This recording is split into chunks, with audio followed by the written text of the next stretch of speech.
이틀 동안 치러진 제8회 전국 동시지방선거 사전투표율이 역대 지방선거 가운데 가장 높은 20.62%를 기록했습니다. 이런 가운데 여야가 진통 끝에 2차 추경안 처리에 합의를 했는데요. 두 분과 정치권 소식 짚어보겠습니다. 이종훈 정치평론가, 한상익 가천대 부교수 모셨습니다. 어서 오십시오. 안녕하세요. 네. 지금 이야기를 한 대로 여야가 진통 끝에 39조 원 규모의 추경안을 처리를 하기로 최종을 합의했습니다. 그동안 손실보상 소급 적용 그리고 소득 역전 문제를 두고 여야가 꽤 많이 부딪혀 왔는데 이 부분은 일단 미뤄두기로 한 것 같더라고요. 예, 그렇습니다. 그래서 사실은 이제 그 야당 쪽에서는 영수회담도 좀 제안하고 그 자리에서 이거 좀 논의하자 이런 얘기까지 했었는데 대통령실에서 일단 그건 거부를 했죠. 예. 그 상태에서 그 민주당 내에서 기류 변화가 좀 있었습니다. 특히 이제 이번에 지방선거 출마한 분들이 이거 아무래도 선거 생각해서는 일단은 처리하는 게 좋을 것 같다. 그다음에 이 소급 적용 문제는 차후에 논의를 진행하는 게 좋겠다라고 하는 의견을 전달을 했고요. 그러면서 이제 기류가 좀 바뀐 거죠. 그래서 여야가 일단 합의를 했고 여당도 이번에 조금 양보를 했습니다. 그래서 전체적으로 예산 규모를 좀 늘렸죠. 원래는 그 36조 6천억이었는데 지금 39조 원 정도로 이렇게 좀 늘려서 여야가 나름 이제 절충안을 찾은 것으로 이렇게 보입니다. 네, 어쨌든 지방선거를 앞두고 합의를 한 부분은 잘했다라고 평가를 하십니까? 그렇죠. 정치라는 건 기본적으로 약속, 말로 하는 약속을 믿고 하는 거잖아요. 그래서 지방선거 전에 5월에 하겠다라는 약속 지킨 것은 굉장히 저는 잘 됐다라고 생각을 합니다. 그 내용을 떠나서. 예. 다만 좀 아쉽다라고 한다면 이 국가의 그러니까 어떤 사정이 있다 국가의 그 행정명령이나 방침위에서 손해를 봤다면, 손실을 봤다면 그럼 국가가 보상해 주는 게 맞아요. 한국이 그걸 못하고 있던 건데 그래서 그 손실보상을 소급 적용하는 부분 그리고 또 그걸 알기 때문에 지난 대선에서 윤석열 대통령이나 이재명 후보 모두 소급보상을 약속을 했거든요. 그렇죠. 약속을 했는데 결국도 못 지키게 됐어요. 그래서 추경 약속을 지킨 것에 대해서 높이 평가를 하는데 이 그동안 해왔던 다른 약속들도 좀 손실보상 소급 적용까지 지켜줬으면 하는 생각이 있습니다. 다만 조금 보완을 했어요. 근데 그 주는 액수들을 좀 늘린다든가 특고나 뭐 이런 늘린다든가 또 하나는 그 소득 역전 문제 때문에 전체 그 옛날 10억 원 이하였는데 30억까지 늘렸다든가 그 폭을 뭐 이런 부분들을 타협을 해서 어쨌든 됐으니까 이후로 이제 조금 더 보완해 가면서 하면 낫지 않을까 싶습니다. 네, 알겠습니다. 합의가 된 부분은 다행이지만 소급 적용이 최대 쟁점이었기 때문에 좀 아쉬움이 남는다라는 두 분의 평가였고요.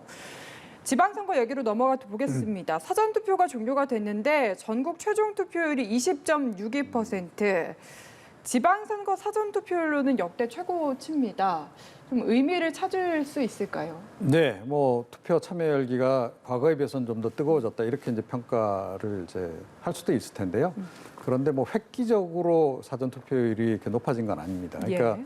지난 대선하고 이제 비교를 해보더라도 지난 대선 같은 경우에는 36%가 넘지 않았습니까? 그것과 비교하면 사실은 그렇게 높은 건 아니죠. 다만 지난 지방선거 대비해서 조금 이제 올랐다 이제 이런 건데. 그 최근 들어서 이제 이 사전 투표에 대해서 국민들 인식이 많이 이제 바뀌었죠. 네.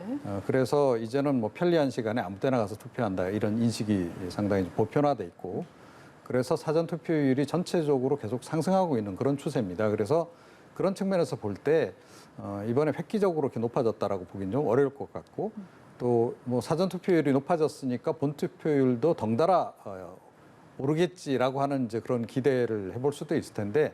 아닐 수도 있다라는 거죠. 이게 보통은 그냥 나눠지는 기류가 최근에는 좀 많다. 예, 그렇습니다. 바로 그렇습니다. 그런 예. 이유 때문에 그래서 제가 보건대는 지난 지방선거 대비해서 지난 지방선거 때 이제 60%를 간 넘었었는데 획기적으로 높아진다거나 아니면 지난 대선 때처럼 70%를 넘긴다거나 그러기는 좀 어렵지 않을까 이렇게 생각을 합니다. 역시 같은 기류에서 사전 투표가 높으면 여야 어느 쪽에 유리하다 불리하다 이런 해석도 이제는 좀 어렵다라고 봐야겠습니까? 기본적으로 이번 사전 투표율 20.6%는 굉장히 실망스러운 수치예요. 왜냐하면 1996년도 총선과 2000년 21대 총선을 비교하면은 14%가 늘었거든요. 사전 투표가. 그리고 대선을 보면은 사전 투표가 11%가 늘었습니다. 그런데 보세요. 대선 때 사전 투표 11% 늘었다고 해서 총 투표율은 1.7% 늘고 말았어요. 이거는 사전 투표가 하나의 그 투표율에 대한 바로메터가 되기보다는 사람들이 아까 우리 선생님 말씀하신 대로 사전 투표의 효능감이 높아지면서 사전 투표가 많이 나온다는 거예요. 최근 갤럽 조사에 의하면 투표자의 40%가 사전 투표를 하겠다라고 또 응답을 했었거든요. 그런 정도인데 지금 20%밖에 안 나온 거예요. 네. 저는 그래서 오히려 이번 지방선거의 투표율은 지난 지방선거에 못 미칠 것이다라고 거의 확신을 합니다. 60%에도 못 예, 미친다. 55 예. 내외가 아닐까 싶은데 이렇게 되면은 결국 선거는 지지층 결집 싸움이 돼요. 지지층 결집 싸움이 돼버리거든요. 그래서 60% 이하, 55에서 60 사이 정도라고 저는 생각을 하고 이 지지층의 결집을 누가 더 많이 하는가 이 판이 됐어요. 그리고 이제 이전에는 사전투표율이 낮으니까 그 민주당 지지자들이 많이 나왔다라고 생각을 했었는데 지난 대선과 지난 총선 이후 대선 때는 보면 그 국민의힘 지지층도 결국 사전투표를 많이 나와요. 그걸 하라고 이제 또 그 캠페인도 많이 하고요. 예. 그래서 사전투표 자체 투표를 가지고 어떤 유불리를 따지는 거는 이제 아닌 것 같습니다. 네. 아, 지금 최종 투표율까지 좀 예상을 해주셨거든요. 역시 비슷한 생각이신지 그럼 한 번 더 좀 여쭤볼게요. 네. 뭐 그래도 저는 60%는 넘기지 않을까 싶어요. 그러니까 아무래도 이제 대선 연장전으로 좀 치러지는 그런 선거의 성격이 좀 강하지 않겠습니까? 그래서 예. 특히 이재명 이제 개항을 후보 같은 경우에 지난 대선 때 상당한 득표율을 보이기도 했고 이제 그 이 후보가 출마를 함으로 해서 사실은 지방선거가 약간 판이 커진 그런 측면이 없잖아 있고 이번에 또 국회의원 보궐선거 지역도 꽤 되잖아요. 네. 8곳. 그러다 보니까 뭐 이거는 뭐 총선 축소판이다. 뭐 이런 얘기도 나오고 있고. 그래서 지난 지방선거 때보다는 그래도 투표율이 조금 더 나오지 않을까 이렇게 좀 생각을 하고요. 조금 전에 말씀하셨듯이 이제 사전 투표율이 그러면 이게 어느 정당에게도 유리하게 이렇게 우리가 뭔가 결론을 내릴 수 있을까 하는 건데 이 공식이 많이 깨졌습니다. 과거에는 뭐 사전 투표율이 높고 또 실제로 투표율이 전체적으로 높고 그러면 진보 정당이 유리하다. 네. 아무래도 젊은 층들이 놀러 가지 않고 투표장으로 간 거기 때문에 이런 얘기가 있었는데 지난 대선 우리가 봐서 알다시피 청년층도 요즘은 그 남녀로 좀 갈려서 표심이 또 나뉘잖아요. 그런 상황이 돼서 딱히 뭐 이 사전 투표율이 좀 높다 그래서 어느 정당에게 유리하다라고 보기도 어렵다 이렇게 생각합니다. 다만 이제 지난 이제 지방선거 지난 이제 대선 때 사전 투표 이후에 이제 분석을 해본 결과 그래도 민주당에게 조금 더 유리했던 것으로 이렇게 판정이 좀 난 게 있거든요. 예. 그래서 그런 통계 수치를 앞으로 우리가 보면 조금은 참고는 되지 않을까 이렇게 생각합니다. 네, 알겠습니다. 최종 투표율 두 분의 예상이 갈렸습니다. 나중에 좀 확인을 해보도록 하겠고요. 말씀하신 대로 지금 격전지가 좀 있습니다. 여야가 특히나 힘을 많이 쏟고 있는 곳들인데 두 곳만 좀 짚어보도록 하겠습니다. 경기도에서는 지금 도지사 자리를 놓고 김은혜, 김동연 후보가 맞붙고 있는데 깜깜이 기간 전까지 지금 오차 범위 내에서 팽팽한 모습을 보여온 상황이거든요. 근데 선거 막판에 좀 어떤 변화가 있었을 거라고 예상을 하시는지 먼저 교수님께 좀 여쭤볼게요. 한국 지방선거를 쭉 보면 두 가지 특징이 좀 나타납니다. 하나는 중앙 정치에 강력하게 예속되어 있어요. 그러니까 이게 지방에서 일꾼을 뽑고 뭐 이런 것보다는 중앙 정치에서 어떻게 그 구도가 형성되는가가 지방선거를 결정짓는 그런 특징이 있었고요. 또 하나는 좀 지난 7회, 6회 선거부터 좀 미약하게 나타난 건데 이익투표 성향이 좀 나타났습니다. 그러니까 네. 지방선거가 실제로 부동산의 인허가권이나 이런 거 또는 그 주는 복지, 지출 이런 걸 결정하는 선거이기 때문에 여기에 따라서 투표가 좀 갈리는 성향이 조금씩 미약하게 나타나요. 하지만 아직도 그게 대선은 안 돼서 결국은 지금 중앙 정치가 어떻게 되는가가 좀 판가름이 할 것 같거든요. 특히 대선이 말씀하신 대로 여파 선거이기 때문에 네. 따라서 그 얼마나 민주당은 그 윤석열 후보에 대해서 좀 안티를 가지고 있는 사람들을 얼마나 끌어낼 수 있느냐, 즉 견제론을 얼마나 강화시킬 수 있느냐, 뭐 이런 부분이고 그 국민의힘은 지난 이 윤석열 후보를 찍었던 분들을 얼마나 앞으로 국정 안정, 국가 발전론으로 끌어낼 수 있는가의 문제예요. 근데 제가 보기엔 둘 다 그런 비전을 내보이기보다는 민주당은 내부 문제로 예. 계속 가고 있고 국민의힘은 그런 비전을 내보이기보다는 이른바 대통령의 어떤 신변 잡기에 자꾸 집중되고 있거든요. 그래서 이게 선거 막판인데 좀 이 출렁이는 만한 대형 이슈가 지금 안 나오고 있습니다. 저는 그래서 결국은 그 오차 범위내에서 엎치락뒤치락 한다는 건 누가 이길지 모른다는 거거든요. 예. 저는 끝까지 경기도 선거는 지켜봐야 되지 않느냐 네. 이렇게 판단하고 있습니다. 뭐 중앙 이슈에 더 많이 영향을 받고 예. 있는 상황이다. 어떻게 보십니까? 저도 경기지사 선거는 정말 모르겠습니다. 예. 이번에. 예. 예, 그런데 원래 이제 지방선거 이제 본선거 시작했을 때 그때만 하더라도 사실은 민주당 김동연 후보가 조금 더 유리하지 않았을까 이렇게 좀 생각을 해요.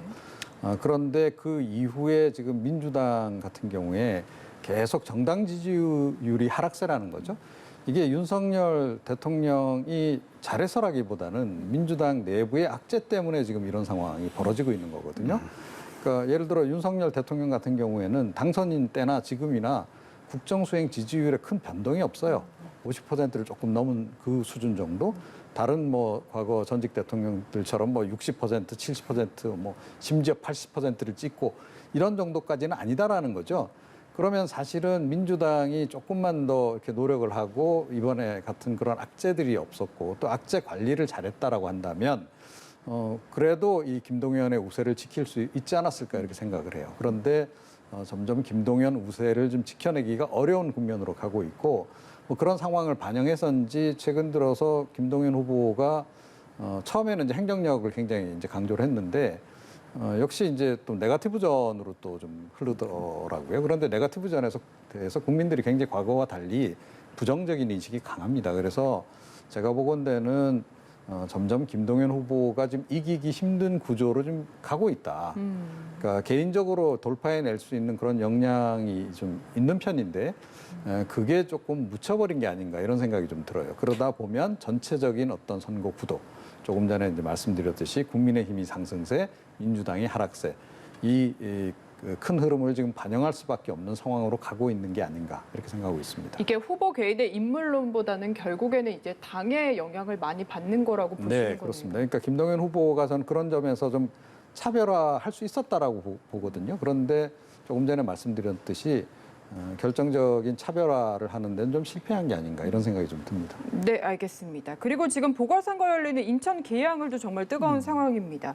이재명 후보가 김포공항 이전 공약을 내놓으면서 이게 굉장히 전국적으로 뜨거운 상황인데 이재명 후보에게 득일까요, 실일까요?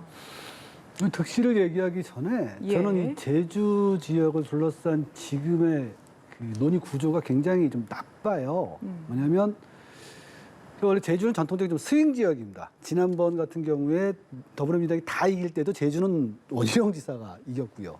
이번 같은 경우에는 또 정반대가 되어 있죠. 지금 오영훈 후보가 좀 앞서 나오고 있는데 그렇다 보니까 이제 제주에 관심들이 많아요. 근데 나오는 얘기들이 제주도가 전라남남도가 되고 있다라든가 또는 김포공항 이전 문제도 그렇습니다. 김포공항을 이전하는 것 자체가 이게 서울 중심적 사고거든요. 김포공항을 이전하면 제주 관광이 떨어진다. 그 서울 중심 사고입니다. 지금 서울보다 경기가 훨씬 더 인구가 많아요. 그리고 김포에서 인천공항 가는데 뭐 얼마나 걸린다고요. 한 30분이면 가거든요. 그것 때문에 제주 관광을 포기한다? 저는 굉장히 좀 비합리적으로 보이는데 이런 식으로 선동을 통해서 뭔가 이득을 보려고 하는 정치 굉장히 나쁜 정치입니다.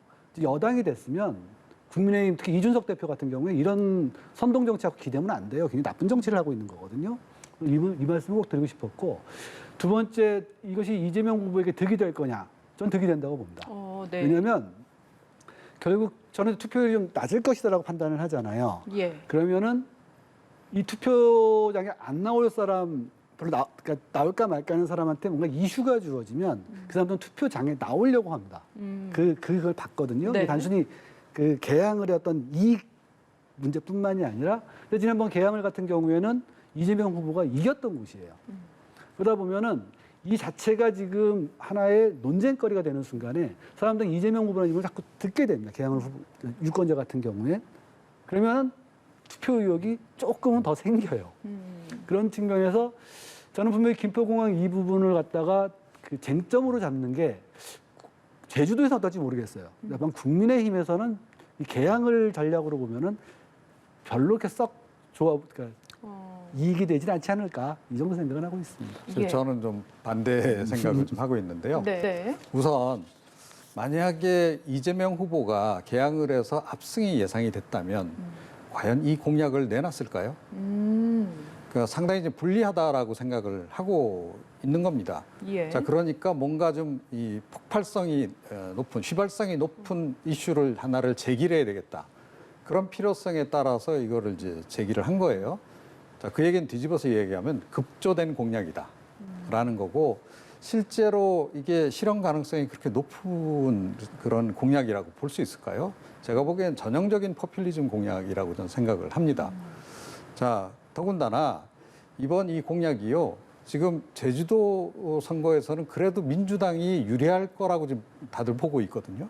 예. 제주에서의 그 승세마저도 위협하는 그런 공약이 돼버린 겁니다. 지금 제주 지역에서 더불어민주당 쪽 사람들조차도 이제 문제 제기를 하고 있다는 거 아닙니까? 이 공약에 대해서. 왜 갑자기 이런 게 돌출돼 나왔는지.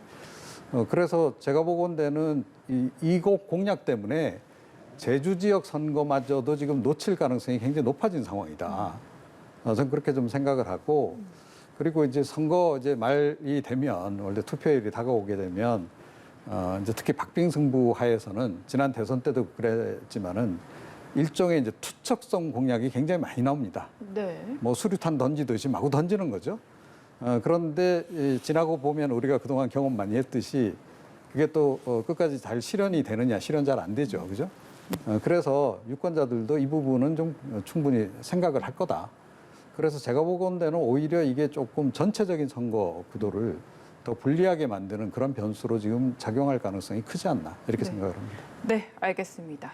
어쨌든 저희가 이야기하는 중간중간에 나왔던 이제 민주당의 위기론을 이야기했던 이유가 당 지도부의 충돌 아니겠습니까? 이게 봉합이 됐습니다. 근데 절반의 봉합에 그쳤다라는 이야기들이 지금 나오고 있거든요.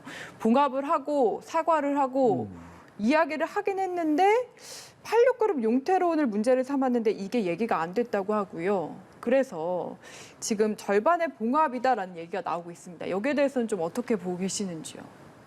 박지원 위원장이 제기한 것, 이른바 86 용태론도 있었지만 그건 조금 걷어들였죠. 좀 예. 걷어들였고, 이른바 민주당이 스스로에게 좀 엄격해야 한다든가 또는 그 특히 팬덤 정치의 문제점을 지적한 예. 거는 이제 유의미하다고 봐요. 다만 이게 방식 문제인데 정치라는 것은 기본적으로 상대방에 대한 존중이 있어야 그 정치가 좀 부드럽게 가거든요. 근데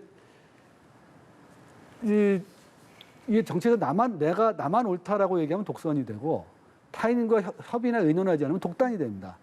이런 부분에 대해서 박지원 위원장이 아쉬움이 있었던 건 사실이고 거기에 대해서 그 일종의 문제를 제기하는 과정에서 민주당의 이제 지도부 간 서로 간의 내용 문제가 생겼던 거죠. 이제 그러니까 어젯밤에 서로 봉합을 하고 이런 쇄신들을 얘기하기로 했는데 이 586 용태론이라는 것에 대해서 저는 이제 학자로서 이렇게 얘기하고 싶어요. 특정 세력, 특정 세그먼트를 잡아서 그들을 배제하려고 하는 정치 자체는 굉장히 좀 나쁜 정치입니다. 그러니까 지금 이번에 민주당이 여성을 33%, 청년을 19%나 지금 공천을 했잖아요.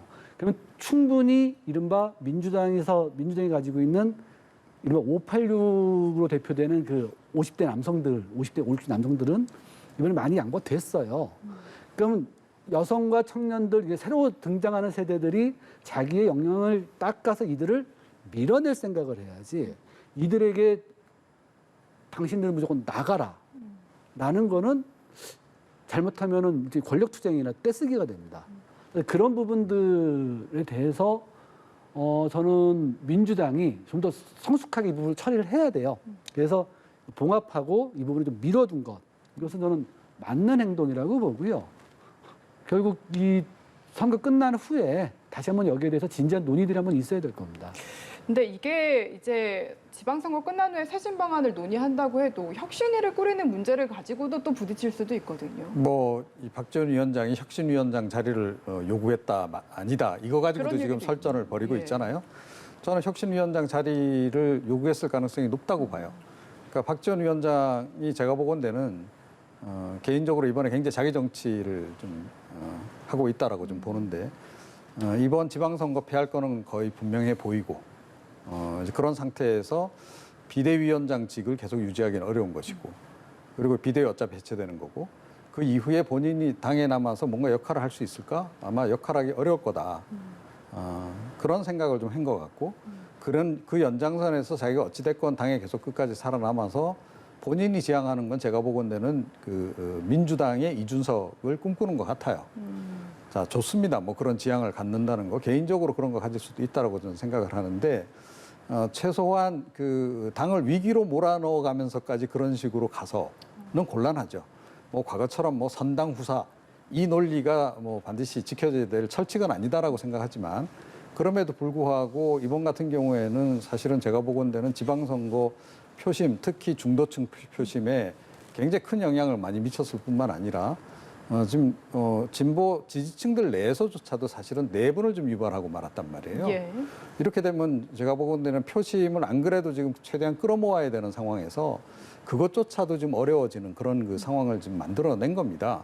물론 이제 정당이라고 하는 것이 선거만을 위해서 존재하는 건 아니고 또 이번 지방선거만이 중요한 건 아닌데 그럼에도 불구하고 본인이 이 지방선거를 위해서 사실은 당에 온 거나 다름이 없잖아요. 그런데 저런 식으로 그 판을 흐트러 놓는 것이 과연 그 현명한 행보였을까. 그리고 또 이 일관성도 좀 떨어지는 것 같아요. 너무 좌충우돌해요. 네. 예, 뭐 586 용태론 얘기했다가 또 중간에 뭐 다 용태하라는 얘기는 아니다라고 또 뒤로 물러섰다가 예, 또 뭐 이 쇄신안 관련해서 합의를 했다 말았다 뭐 이런 거 하여튼 자체가 너무 좀 좌충우돌하는 게 아닌가. 그래서 사실은 이번 그 본인의 모르겠어요. 뭔가 본인은 당을 위해서 그랬다라고 생각할 수도 있다라고 보는데 진정성은 좀 많이 떨어지는 그런 것으로 일단은 평가를 좀 받고 있는 게 아닌가 그래서 그렇게 생각합니다. 네, 그러면 좀 민주당의 쇄신 방향이 지방선거 이후에 쇄신 방향이 어떤 식으로 좀 가야 된다고 생각을 하시나요? 민주당 같은 경우에는 사실 우리가 좀 자기 비하를 좀 우리나라 사람들이 많이 하는데 세계에서 가장 앞선 시스템을 가진 정당 중에 하나입니다. 그러니까 전당원 플랫폼이라든가 실제로 그 내부에서의 이 논의 구조라든가 이런 제도는 사실 잘 돼 있어요.